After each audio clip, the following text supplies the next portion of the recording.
चोर गांव में घुस आते हैं। बिल्ली छिपकर उनकी बातें सुन लेती है और घोड़े को सूचना देती है। घोड़ा लोगों को चेतावनी देता है और दोनों मिलकर गांव को बचाते हैं। घोड़ा गांव के चौक में खड़ा है अपनी गरिमा के साथ। वह धीरे धीरे अपने सिर को उठाता है और गांव वालों को चेतावनी देता है। गांव वाले डर और साहस के मिश्रण के साथ इकट्ठा होते हैं, चोरों से अपने घरों की रक्षा करने के लिए तैयार होते हैं। गांव वाले हाथ में अस्थायी हथियार लेकर साहस के साथ चांदनी में योजना बनाते हैं।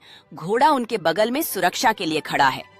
चोर हैरान और आक्रामक गांव वालों का सामना करने के लिए तैयार होते हैं जैसे ही हवा में तनाव गहराता है। गांव वाले दृढ़ निश्चय के साथ आगे बढ़ते हैं। उनके चेहरों पर मजबूत संकल्प है जब वे चोरों का सामना करते हैं। बुद्धिमान बकरी किनारे से सब कुछ देख रही है। उसकी आंखें चौड़ी और सावधान हैं, जैसे वह गांव वालों को इस संघर्ष में मार्गदर्शन कर रही हो। गांव वालों और चोरों के बीच एक उथल-पुथल का दृश्य है, जहां दोनों पक्षों पर गुस्से और दृढ़ निश्चय के भाव देखे जा सकते हैं। बुद्धिमान बकरी साहसिकता से लड़ाई में कूद पड़ती है। एक चोर को हंसाने के लिए उसे ठोकर देती है, जबकि गांव वाले अपनी बढ़त बनाते हैं।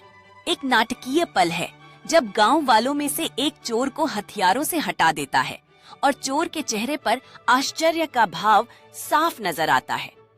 बुद्धिमान बकरी पास की चट्टान पर गर्व से खड़ी है, जब